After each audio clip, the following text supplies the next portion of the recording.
میں نے عمران اور قیصر کو مزید ہدایات دیں اور کہا کہ کسی بھی صورت میں اسلحے کا استعمال نہ کیا جائے اور نہ ہی کسی کو ہلاک کیا جائے۔ آپ کا یہ مشن صرف سرویلنس تک محدود ہے، آپ نے صرف انفارمیشن حاصل کرنی ہے اور اس سے آگے ہرگز ایک قدم بھی نہیں اٹھانا۔ میں نے ساتھیوں کو رخصت کیا اور خود آج کے واقعات کے پیش نظر یہ سوچنے لگا کہ آخر ان کا پیچھا کرنے والوں کی ڈوریاں کن کے ہاتھ میں ہیں۔ میں رات کے 2 بجے تک اپنے ساتھیوں کے انتظار میں جاگتا رہا۔ مزمل نے 1 گھنٹے میں ہی ریڈ سی اپارٹمنٹس کے پیچھے باقی ساتھیوں کو کیپری کلاسک گاڑی دکھا کر واپس لوٹایا تھا۔ مزمل نے بتایا کہ وہ دونوں اس وقت بھی بے ہوش تھے۔ جب ساتھیوں کا انتظار کرتے 2 بج گئے تو میں نے مزمل کو جگایا اور کہا کہ نگرانی کرنے والے ہمارے آدمی ابھی تک نہیں پہنچے، لہٰذا میں دونوں سپاہیوں کو لے کر ان کی تلاش میں جا رہا ہوں اور تم بھی ہمارے ساتھ چلو۔ ہم چاروں ریوالوروں اور دستی بموں سے لیس تھے۔ مجھے رہ کر یہ خیال آ رہا تھا کہ ہمارے ساتھی کسی مشکل میں گرفتار نہ ہو گئے ہوں۔ میں نے مزمل سے اپنے خدشے کا اظہار کیا تو وہ کہنے لگا کہ اگر ایسی بات ہوئی تو جدہ میں جتنے بھی بھارتی ہندو یا چاہے وہ سویلین ہوں یا فوجی، ہم ان کو زندہ نہیں چھوڑیں گے۔ ہم چاروں گاڑی میں بیٹھنے ہی والے تھے کہ ہمارے ساتھیوں سے بھری دونوں گاڑیاں کمپاؤنڈ میں داخل ہوئیں۔ جب صحیح سلامت گاڑیوں سے باہر نکلے تو میں نے چین کا سانس لیا۔ مزمل نے عمران کا فوج میں سینئر ہونے کے ناطے اس سے دیر سے آنے کی وجہ پوچھی تو عمران بولا کہ سر، میں صرف گروپ لیڈر کو جواب دے ہوں۔ مزمل یہ جواب سن کر خاموش ہو گیا۔ سب ساتھی نچلے ڈرائنگ روم میں آ کر بیٹھ گئے تو بجائے عمران کے قیصر نے بولنا شروع کیا۔ اس نے کہا کہ ہم وہاں اس گاڑی کی مسلسل نگرانی کرتے رہے۔ رات 11 بجے کے قریب وہ دونوں ہوش میں آئے۔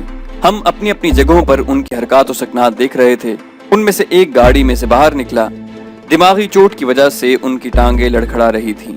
تھوڑی دیر میں دوسرا بھی باہر آ گیا۔ گاڑی کی چابی بھی نہیں تھی اور ان کی جیبیں بھی خالی تھیں۔ انہیں یقیناً احساس ہو چکا تھا کہ ان کے ساتھ ہاتھ ہو گیا ہے اور یہ بھی ممکن ہے کہ حملہ آور نزدیک ہی موجود ہوں۔ دونوں نے اپنے سروں کو سہلایا اور ایک دوسرے کے پیچھے سرپٹ دوڑتے ہوئے مین روڈ پر آ گئے۔ ہم اپنی گاڑیوں کی بتیاں بجھا کر ان کے پیچھے ہی مین روڈ پر آ گئے۔ کافی دیر انتظار کرنے کے بعد ان کو ایک ٹیکسی ملی جس میں سوار ہو کر وہ ہمارے اپارٹمنٹس کے قریب ہی ایک سڑک پر آ گئے اور ایک بڑی بلڈنگ کے ایک اپارٹمنٹ کے انٹرکام پر کسی کو بلایا۔ ایک شخص نیچے آیا اور انہیں کچھ پیسے دیے جن سے انہوں نے ٹیکسی کو فارغ کیا اور اس آدمی کے ساتھ ہی اس کے گھر میں چلے گئے۔ قیصر یہ بتا کر خاموش ہو گیا تو میں نے پوچھا کہ گھر کے اندر سے آنے والے آدمی کا حلیہ بتا سکتے ہو؟ وہ بولا کہ ہلکی روشنی میں فاصلے سے ہم حلیہ تو ٹھیک طرح سے نہیں دیکھ سکے، لیکن ان کے گھر کے اندر جانے کے بعد گھر پر لگی ہوئی نیم پلیٹ ضرور پڑھ لی اور نام سن کر شاید آپ چونک پڑے۔ قیصر نے اپنے بیان کو پرلطف بناتے ہوئے جواب دیا، رات کے 2 بجے کے بعد یہ لوگ واپس آئے تھے، ہم ان کے لیے پریشان ہو رہے تھے اور اب قیصر بات ادھوری چھوڑ کر سسپینس پیدا کر رہا تھا۔ میں نے جھنجھلا کر کہا کہ میں صرف آپ لوگوں کی سلامتی کے لیے متفکر تھا۔ آپ بخیریت واپس آ گئے ہیں، یہی کافی ہے۔ آپ کھانا وغیرہ کھائیں اور آرام کریں۔ میں کرسی سے اٹھنے لگا تو قیصر نے جھنجھلاہٹ بھانپتے ہوئے سنجیدگی اختیار کی اور بولا کہ جناب، نیم پلیٹ پر لکھا ہے محمد نذیر، فرسٹ سیکرٹری، سفارت خانہ، اسلامی جمہوریہ پاکستان۔ یہ سن کر میری آنکھیں پھٹی کی پھٹی رہ گئیں اور میں کرسی پر بیٹھ گیا۔ عمران نے بھی قیصر کی بات کی تائید کی۔ میں کبھی سوچ بھی نہیں سکتا تھا کہ پاکستان کی وزارت خارجہ کا ایک ذمہ دار افسر اس حد تک گر سکتا ہے کہ بھارتی ہندوؤں کے ذریعے میری سرویلنس کروائے۔ میں حیران تھا کہ ان غداروں کی موجودگی کے باوجود پاکستان اب تک کیسے قائم ہے۔ کیا ہمارے سفارتی اور وزارت خارجہ کے راز اب بھی محفوظ ہیں؟ کیا ان کالی بھیڑوں سے ہمارا ملک کبھی پاک ہو سکے گا؟ کیا سقوط ڈھاکہ جیسے المیے بار بار دہرائے جائیں گے؟ کیا ہم اس قابل بھی نہیں کہ اپنی آزادی کو برقرار رکھ سکیں؟ کیا گاندھی اور نہرو کی یہ پیشگوئی درست تھی کہ پاکستان صرف 40-45 سال میں ہی اکھنڈ بھارت کا ایک حصہ بن جائے گا؟ کیا سقوط ڈھاکہ کے بعد اندرا گاندھی کی تقریر جس میں اس نے کہا تھا کہ مشرقی پاکستان کو مغربی پاکستان سے علیحدہ کر کے ہم نے 2 قومی نظریے کو بحیرہ عرب میں غرق کر دیا ہے، درست تھی؟ دشمن کو تو ہم پر وار کرنے کا حق ہے۔ دکھ تو اس وقت ہوتا ہے جب اپنے لوگ ہی زخم دینے لگیں۔ غصے، شرم اور ندامت سے میرے چہرے پر ایک رنگ آ رہا تھا اور ایک جا رہا تھا۔ مزمل، عمران اور قیصر میرے قریب آئے اور میری پشت سہلاتے ہوئے مزمل بولا کہ آپ کو جو دکھ ہوا ہے مجھے اس کا بخوبی اندازہ ہے، لیکن آپ کو حوصلے سے کام لینا چاہیے۔ چند یا بہت سے غداروں کے ساتھ ساتھ آپ کو ایسے محب وطن پاکستانی بھی لاکھوں کروڑوں کی تعداد میں مل جائیں گے جو اپنے وطن کی آبرو اور سالمیت کے لیے کٹ مرنے کو ہمہ وقت تیار ہیں۔ پاکستان کے وجود میں آتے ہی بلکہ اپریل سن 47 سے مسلمانوں نے اس وطن کے لیے جانوں کی قربانی دینی شروع کی تھی۔ کچھ کو آزادی ورثے میں ملتی ہے اور کچھ آزادی چھین کر حاصل کرتے ہیں۔ ہم نے بھی آزادی چھین کر حاصل کی تھی اور اسے برقرار رکھنے کے لیے اپنے خون سے جب بھی سینچنا پڑا تو جانوں کے نذرانے پیش کرنے والوں کی کمی نہیں ہوگی۔ آپ ہرگز آزردہ نہ ہوں اور دل میں یہ یقین رکھیں کہ پاکستان انشاءاللہ قیامت تک قائم و دائم رہے گا۔ تو دوستو، یہ تھی ہماری آج کی ایپیسوڈ۔ امید کرتے ہیں آپ کو ہماری ایپیسوڈ پسند آئی ہوگی۔ جانے سے پہلے اس ویڈیو کو لائک اور شیئر کرنا مت بھولیے، اور اگر ابھی تک آپ نے ہمارے چینل کو سبسکرائب نہیں کیا تو اسے سبسکرائب کیجئے اور بیل آئیکن پر کلک کیجئے تاکہ آپ کو ہماری تمام ویڈیوز بلا تاخیر ملتی رہیں۔ اور کامنٹ کر کے اپنی رائے کا اظہار کرنے کے ساتھ ساتھ اپنے پاک وطن کے لیے دعا کیجئے کہ اللہ تعالیٰ پاکستان کو دشمنوں اور غداروں کے شر سے محفوظ رکھے۔ ہم مزید ویڈیوز لے کر جلدی حاضر ہوں گے۔ اپنا اور اپنے وطن کا خیال رکھیے گا۔ اللہ حافظ۔